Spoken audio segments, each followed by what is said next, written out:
In the first variation I want to show you here, we're going to start off by drawing the form like we did previously.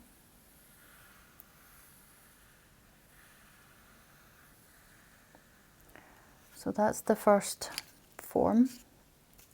Then we come in to the next section.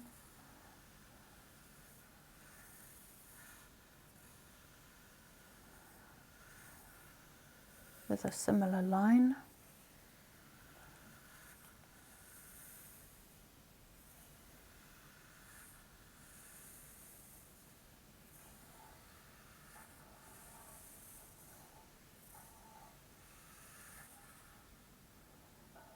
So these two first lines are just like the video that you've just seen.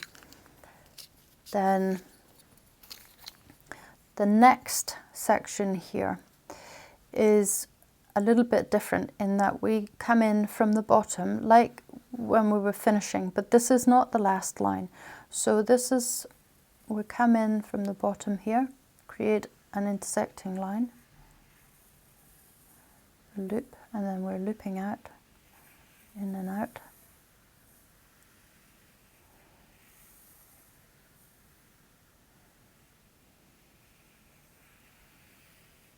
And here we're rounding, but we're rounding and creating loops going down the way. But the form isn't finished because, as you can see, there's still a couple of loops here. So the last two loops we're going to finish by intersect, come around,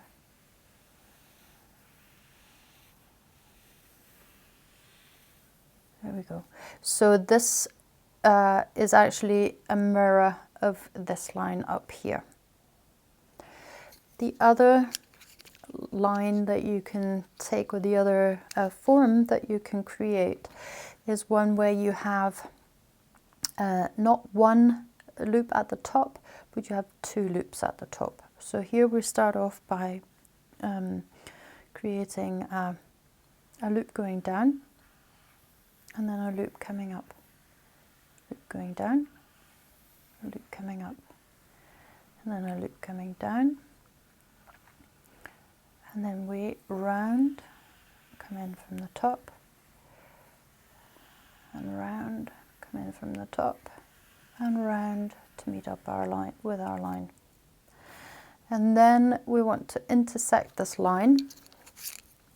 We'll do that with another colour. Intersecting, going down, intersecting, going down, intersecting, looping round.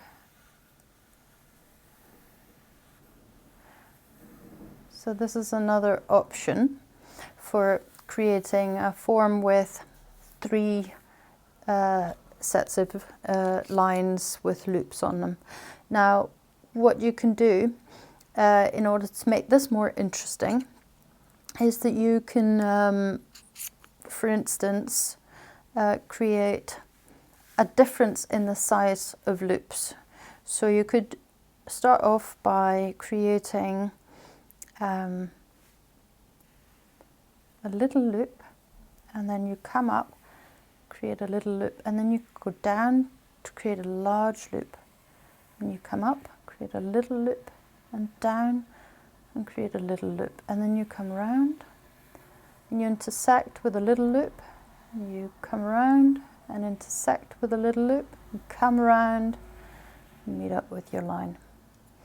And then you want to intersect with a little loop, come down, make a little loop, come up and intersect with a large loop, come down, make a little loop, up to intersect with a little loop, and then you come around, intersect with a little loop, come around, intersect with a little loop, come around and meet your form.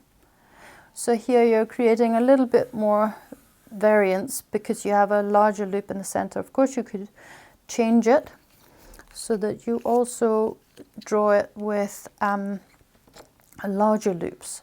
So, for instance, you would draw maybe a little loop, and then you'd draw a large loop. And then you'd draw a little loop, and a large loop, and a little loop, and come around, and you'd intersect your loop. And then you would intersect your loop, and you'd meet up with your line. And here I've also made sure that I made my curve that's rounding in larger and this curve here small, and that's deliberate so that I'm creating a variance when I'm creating the form on the outside as well as the inside with the loops. So here you would create a little loop, and then you go down and create a large loop, and a little loop, and down to create a large loop. Back up and meet your little loop, and then you are creating a large loop here, or rounding, and then a small rounding here, and then a intersection, and then a big rounding here. So now they're overlapping a bit, but so you can see here. So I'm working both with the inside here, so small intersecting loops, larger loops, and a difference in the variance on the outside. This is what Kutzli means when he says we don't want to just create a knitting and crochet effect, which is in some ways what is happening here, because here we're just, it can easily become a bit monotonous. We're catching the lines and we're going on, it has a rhythm, but it's a bit of the same, whereas here we're working a bit more with it. I hope this has inspired you a little bit. I'll be back next week with a new form drawing exercise.